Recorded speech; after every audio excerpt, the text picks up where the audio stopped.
Bismillahirrahmanirrahim. Assalamualaikum warahmatullahi wabarakatuh. Bersama Hisham Yahya, kali ini kita akan membahas short description atau penjelasan pendek dan singkat saja mengenai manajemen sumber daya manusia. Urgensi dari mempelajari manajemen sumber daya manusia adalah agar kita mampu mengelola dan mengurus karyawan-karyawan kita, staf-staf kita yang bekerja sama bersama kita, sehingga kualitas kerja dan pelayanan yang dihasilkan mendapatkan kualitas yang terbaik. Kemudian, di sisi lain, sumber daya manusia yang unggul juga bisa mengungguli persaingan dan memenangkan persaingan tersebut. Kemudian, yang harus kita ketahui pertama adalah definisi dari manajemen itu sendiri. Manajemen sumber daya manusia secara singkat dapat didefinisikan ilmu untuk mengelola karyawan atau sumber daya manusia.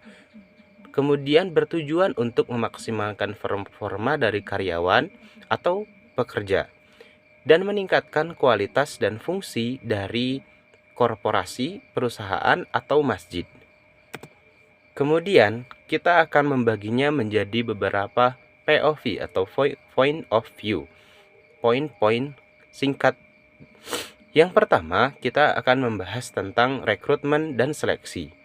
Kemudian ada pengenalan, penempatan, dan pemberhentian. Kemudian ada pendidikan dan pelatihan. Dan yang terakhir, pengembangan.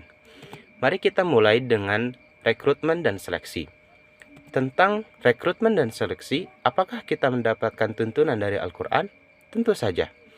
Allah Subhanahu wa Ta'ala berfirman, Ud'u ila sabili rabbika bil hikmah wal mau'izatil hasanah wajadilhum billati hiya ahsan inna rabbaka huwa a'lamu biman dhalla an sabilihi wa huwa a'lamu bil muhtadin. Serulah manusia kepada jalan Tuhanmu dengan hikmah dan pelajaran yang baik dan bantahlah mereka dengan cara yang baik. Sesungguhnya Tuhanmu dialah yang lebih mengetahui tentang siapa yang tersesat di jalannya dan dia lebih mengetahui orang-orang yang mendapat petunjuk. Dari ayat tersebut, kita mendapatkan tuntunan dari Al-Quran bahwa ketika kita mengajak orang lain untuk bekerja sama bersama kita, kita harus melakukannya dengan hikmah dan cara yang terbaik. Prinsip-prinsip ketika melakukan rekrutmen. Yang pertama adalah kita harus mengetahui mutu karyawan yang akan direkrut harus seperti apa. Nah, mutu karyawan yang baik disesuaikan dengan kebutuhan dari korporasi atau perusahaan kita. Juga disesuaikan dengan kebutuhan dari pasar atau persaingan yang kita hadapi. Yang kedua adalah jumlah karyawan yang diperlukan harus sesuai dengan pekerjaan yang tersedia. Hal ini untuk menghindari adanya penumpukan karyawan atau adanya pembebanan kerja berlebih. Yang ketiga adalah biaya yang diperlukan harus diminimalkan. Karena jika kita terlalu idealis dalam melakukan rekrutmen, maka biaya yang kita lakukan, yang kita keluarkan itu bisa sangat besar sekali. Dan itu sangat beresiko ketika kelak karyawan yang sudah berhasil kita rekrut merasakan tidak nyaman atau ada hal-hal yang lain yang harus membuat mereka membatalkan kerjasama tersebut, padahal kita sudah banyak mengeluarkan dana. Kemudian yang keempat, perencanaan dan keputusan strategi tentang perekrutan. Hal ini harus lebih dulu dipersiapkan sebelum melakukan perekrutan itu sendiri, sehingga proses perekrutan bisa berjalan dengan optimal. Kemudian flexibility, atau kita memberikan banyak keringanan kepada proses rekrutmen, sehingga banyak orang yang menjadi kandidat karyawan untuk perusahaan atau masjid kita. Kemudian pertimbangan-pertimbangan hukum. Dan tentunya karena negara kita negara hukum, kita harus menyamakan aturan yang kita buat dengan aturan dan regulasi yang diberikan oleh pemerintah. Yang selanjutnya proses seleksi. Seleksi adalah proses memilih karyawan dari kandidat yang telah ada. Nah, proses-proses ini bisa secara sederhana kita bagi menjadi rekrutmen internal dan rekrutmen eksternal. Internal adalah dari orang-orang atau dari kerabat-kerabat kita sendiri atau dari pengurus-pengurus korporasi, perusahaan, atau organisasi yang sudah bergabung terlebih dahulu. Dan eksternal bisa melakukan dengan iklan, dengan bekerja sama dengan lembaga pendidikan, memberikan rekomendasi, menanyakan kepada agen kerja, dan banyak hal. Kemudian yang harus kita garis bawahi dalam melakukan rekrutmen dan seleksi adalah kegiatan rekrutmen dan seleksi harus didasarkan pada suatu kebutuhan yang dialami oleh korporasi atau organisasi, baik dalam segi fisik maupun dari segi kemampuan dan keterampilan. Jika kita melakukan rekrutmen dan seleksi tanpa memberikan pertimbangan akan kebutuhan fisik, kemampuan, dan keterampilan, maka proses dari rekrutmen dan seleksi itu akan menjadi sulit dan hasilnya bahkan bisa menjadi sia-sia. Kemudian, pengenalan, penempatan, dan pemberhentian.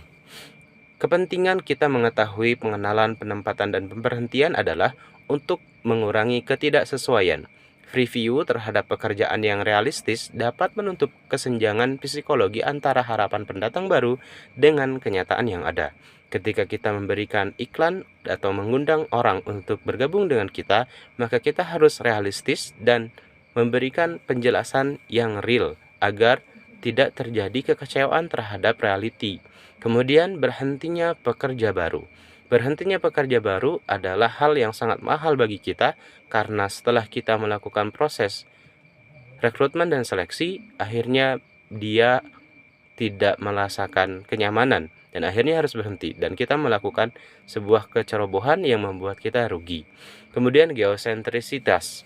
Kita harus memberikan karyawan kita sebuah lingkungan yang banyak dengan orang-orang yang berbeda daerah dan berbeda kepribadian. Hal ini untuk mengasah kemampuan tim dalam bekerja sama dan kemudian juga mengembangkan pola kerja.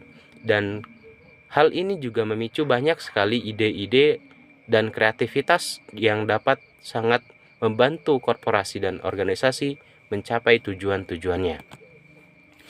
Al-Quran memberikan tuntunan kepada kita dalam Quran Surah Al-Hujurat ayat ke-13. Ya ayyuhan nasu inna khalaqnakum min dzakari wa untha wa ja'alnakum syu'uban wa qabaila lita'arafu inna akramakum indallahi atqakum innallaha alimun khabir. Wahai manusia, sesungguhnya kami menciptakan kamu dari seorang laki-laki dan perempuan dan menjadikan kamu berbangsa-bangsa dan bersuku-suku supaya kamu saling kenal mengenal. Sesungguhnya orang yang paling mulia di antara kamu di sisi Allah adalah orang yang paling bertakwa di antara kamu. Sesungguhnya Allah Maha mengetahui dan Maha mengenal. Ayat ini memberikan penjelasan kepada kita bahwa ketika kita melakukan rekrutmen karyawan kita harus saling mengenal antara yang baru dengan yang lama. Kita tidak menghendaki adanya senioritas yang tidak mendukung dari visi misi organisasi. Kemudian kita harus memiliki standar yang menunjukkan bahwa penilaian kita terhadap kebaikan kerja dari karyawan adalah dari kebaikan profesionalitas kerjanya dan juga dari perilakunya.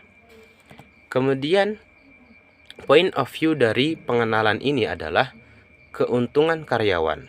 Karyawan harus diberikan penjelasan apa keuntungannya dia bergabung dengan perusahaan kita, sehingga karyawan tertarik untuk bergabung dan bekerja sama dengan kita. Kemudian perkenalan. Tidak jarang orang ketika mendapatkan keuntungan itu tidak cukup, karena perkenalan haruslah dilakukan agar karyawan kita merasakan kenyamanan dan bisa beradaptasi dengan lingkungan yang baru. Tugas-tugas karyawan juga harus diperjelas sehingga tidak ada ambiguitas dan kasus berlebih dalam pemberian kerja. Yang selanjutnya, minimkanlah hal-hal di bawah ini. Yang pertama, terlalu banyak informasi yang harus diserap, terlalu banyak formulir yang harus dijelaskan, diberikan tugas-tugas yang sangat berat di awal yang belum tentu dikuasai, kemudian memberikan tugas sejak awal yang diduga pasti gagal dilaksanakan. Didorong untuk melakukan pekerjaan yang didasarkan pada pemahaman yang salah dan Hindari juga dipaksa mengisi kesenjangan informasi antara orientasi yang terlalu luas dari departemen. Dan yang terakhir, jangan sampai sumber daya manusia dirasa sempit oleh penyelia. Penempatan. Penempatan adalah mengisi lowongan pekerjaan yang tersedia dalam perusahaan. Kita harus pandai mengalokasikan pekerjaan kepada orang yang tepat agar visi dan misi perusahaan atau organisasi bisa diraih dengan cara yang efektif. Yang selanjutnya, pemberhentian. Jika kita berbicara tentang pemberhentian, maka kita harus menambah wawasan kita bukan hanya tentang PHK atau pemutusan hubungan kerja. Dalam manajemen sumber daya manusia, kita akan mengenal banyak sekali jenis pemberhentian. Yang pertama, cuti adalah meninggalkan pekerjaan untuk sementara waktu.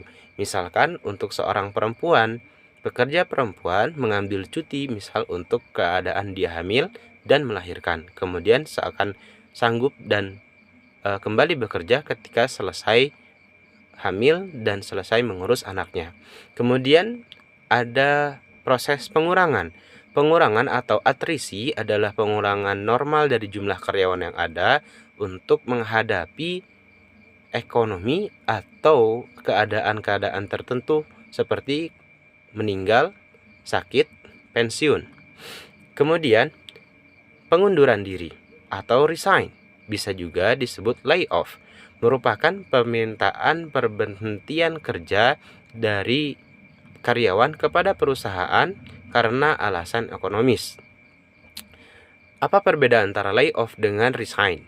Layoff adalah pemberhentian kerja yang diberikan dari keputusan perusahaan untuk karyawan.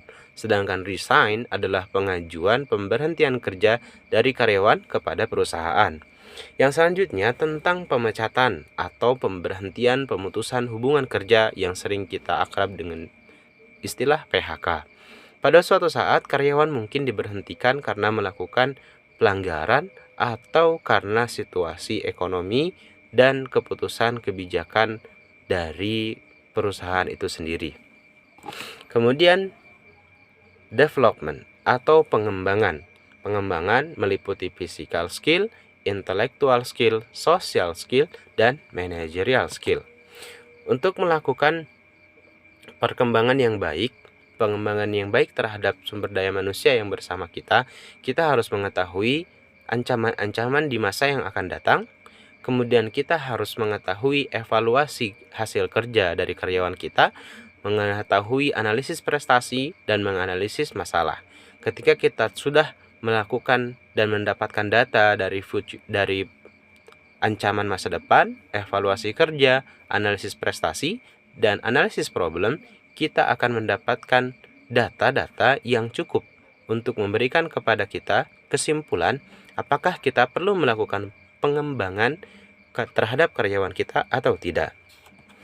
Kemudian Islam mengajarkan kepada kita sebuah metode pengembangan sumber daya manusia. Wa huwa alladzi ba'atha fil ummiyina rasulan minhum yatlu 'alaihim ayatihi wa yuzakkihim wa yu'allimuhumul kitaba wal hikmah wa in kanu min qablu lafi dhalalin mubin. Dalam Quran surah Al-Hujurat ayat kedua, Allah berfirman, "Dialah yang mengutus kepada kaum yang buta huruf seorang rasul di antara mereka yang membacakan ayat-ayat kepada mereka, mensucikan mereka dan mengajarkan mereka kitab dan hikmah, ayat as-sunnah. Dan sesungguhnya mereka sebelumnya benar-benar berada dalam kesesatan yang nyata." Dari ayat tersebut, kita bisa mendapatkan pesan kontekstual bahwa Rasulullah SAW memberikan 4 jenis metode pengembangan. Yang pertama tilawah, yang kedua taklim, kemudian tazkiyah, dan hikmah. Tilawah adalah memberikan materi-materi bacaan atau data-data kepada karyawan kita untuk menambah pengetahuannya dan bisa mendorong untuk meningkatkan kemampuannya. Kemudian taklim, pengajaran, pelatihan, workshop, seminar, dan sebagainya. Kemudian ada tazkiyah, yakni penyucian hati. Karena penting sekali menjaga keadaan mental, terutama hati ketika bekerja. Maka hati dari para karyawan kita perlu diperhatikan, perlu diberikan takziah agar selalu dalam keadaan yang siap sedia untuk bekerja.